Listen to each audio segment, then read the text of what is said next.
Gunshots echo through the Kentucky night as the Sutton family hides inside their farmhouse. A glowing alien face peers through the window, while scratching sounds echo from the roof. The power goes out, leaving them in total darkness. Moments before the chaos, peaceful countryside at dusk. The Sutton farmhouse stands alone, surrounded by cornfields and woods.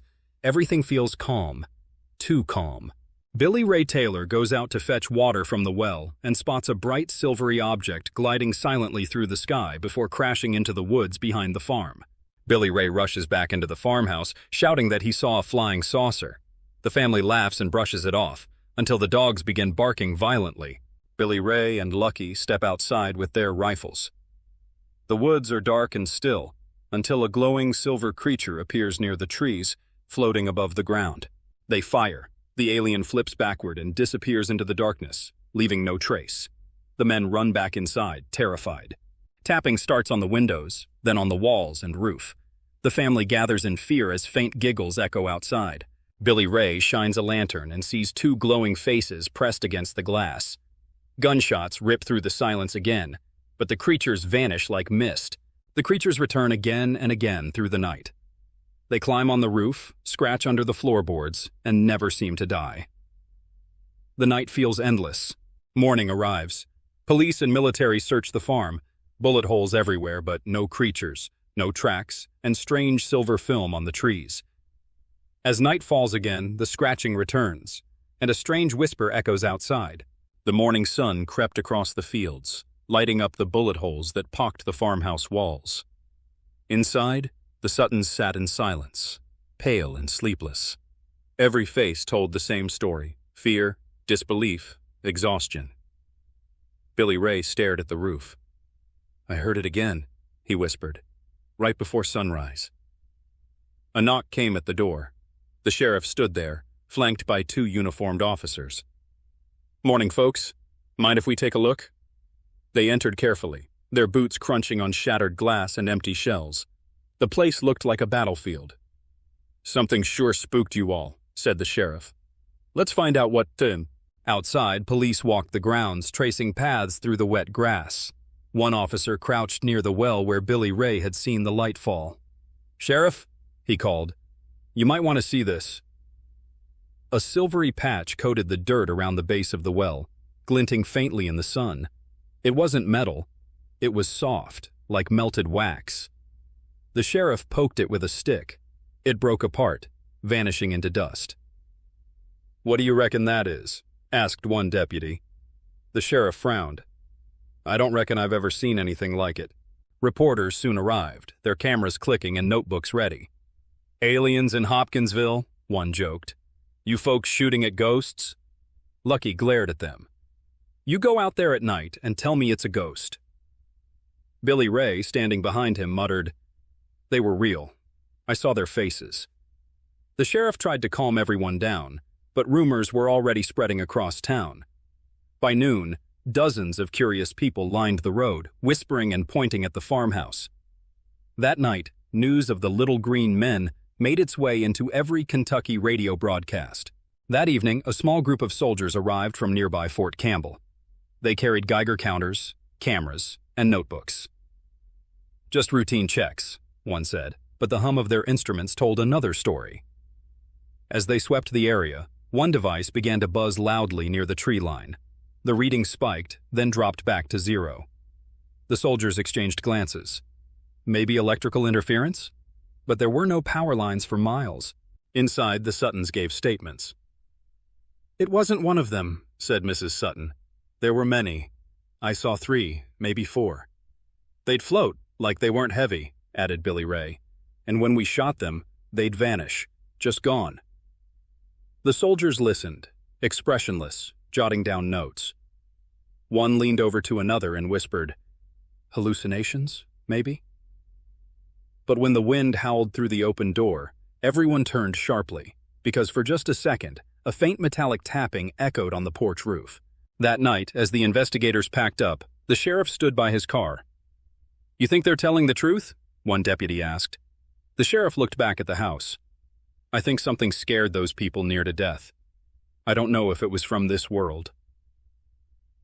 Just then, A low humming sound drifted from the woods. It was faint, like distant machinery, but it rose and fell in strange patterns. Every flashlight flicked on. The woods looked empty. The sound stopped as suddenly as it started. Back inside, the Suttons tried to sleep, but no one could.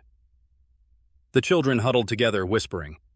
Lucky sat by the window with his shotgun. Billy Ray paced, watching the shadows move. Then came the noise again. Tap, tap, tap, right above them. Lucky stood, his eyes wide. They're back. Before he could aim, something slid off the roof, scraping metal as it fell. They rushed to the window, but there was nothing there, only the wind stirring the grass. The next morning, new footprints appeared behind the house. They weren't human. Each was small, three-toed, pressed deep into the damp earth. The sheriff crouched beside one. "We checked this ground yesterday," he muttered. "These are new." One soldier photographed them, shaking his head. "Could be animal prints," he said. "Could be," replied the sheriff. "But what kind of animal walks upright?" That afternoon, a storm rolled in. Thunder shook the hills, and rain poured down, washing away the footprints. The Suttons watched from the porch, silent. Billy Ray turned to Lucky.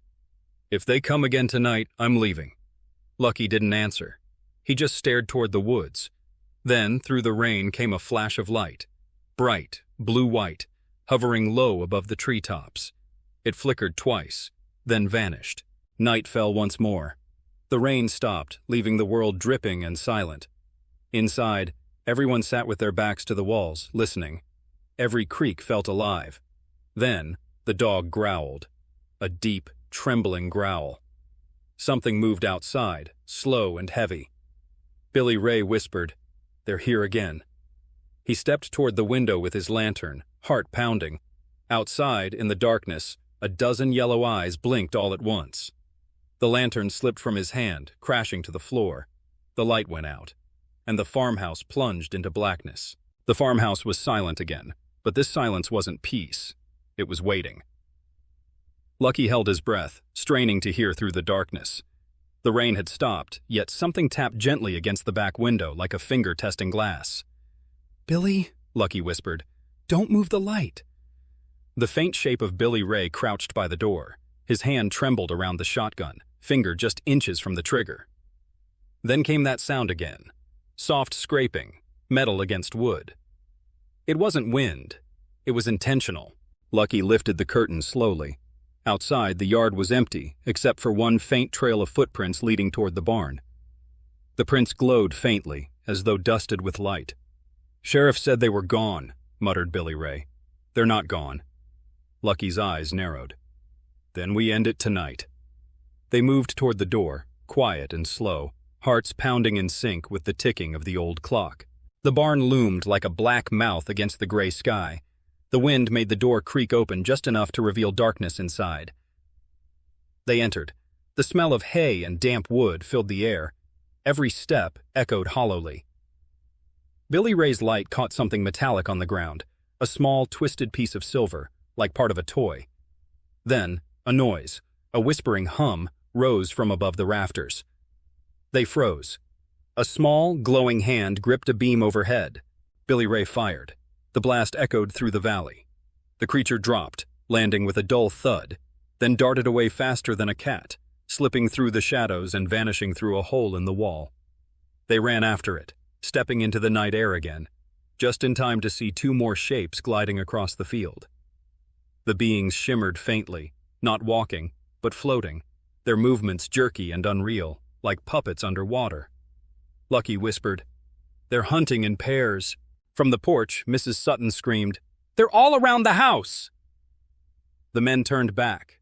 Dozens of yellow eyes blinked from the shadows, surrounding the farmhouse like stars scattered across the dark. The creatures moved closer, step by step. Lucky fired again. The shot tore through one figure. It glowed brighter, then blinked out like a candle flame. But for everyone that vanished, another appeared. The air vibrated with low-frequency hums that rattled the windows and made their teeth ache. Inside, chaos. Children cried, the dog barked wildly, and the lamps flickered. Mrs. Sutton clutched a Bible, whispering prayers through tears. Billy Ray reloaded, shouting over the hum, "They're trying to get inside!" Suddenly, the lights went out completely.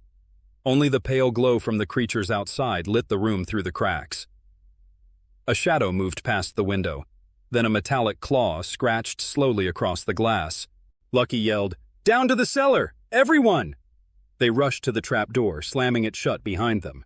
The cellar was cold and wet, the air thick with fear. Above them, faint footsteps moved across the floorboards. Light, deliberate, circling. The creatures were inside. Billy Ray held his breath, pointing his gun upward.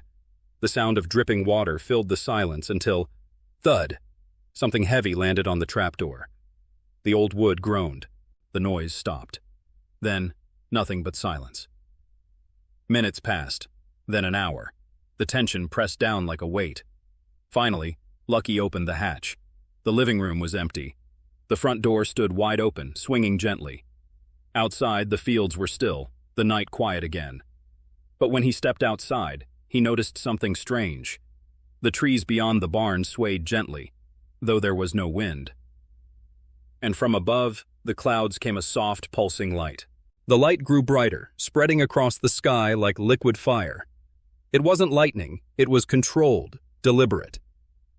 Billy Ray shielded his eyes as a beam of blue-white light swept across the field, moving methodically over the ground. The family stared, speechless. The hum returned, deeper, louder, almost alive. And then, without warning, the light retracted, straight upward, disappearing into the clouds with a low, fading rumble. Only silence remained. By dawn, the creatures were gone. When the sheriff returned, he found the Suttons dazed and trembling. The ground around the farmhouse was scorched in perfect circles. "Could be lightning strikes," one officer suggested. But the sheriff shook his head. There wasn't a cloud in that part of the sky. In the weeks that followed, investigators came and went. No bodies, no wreckage, no proof. Only stories. And yet, every night for the rest of her life, Mrs. Sutton claimed she heard the tapping on her window. Soft, rhythmic, like a polite knock from something that never left.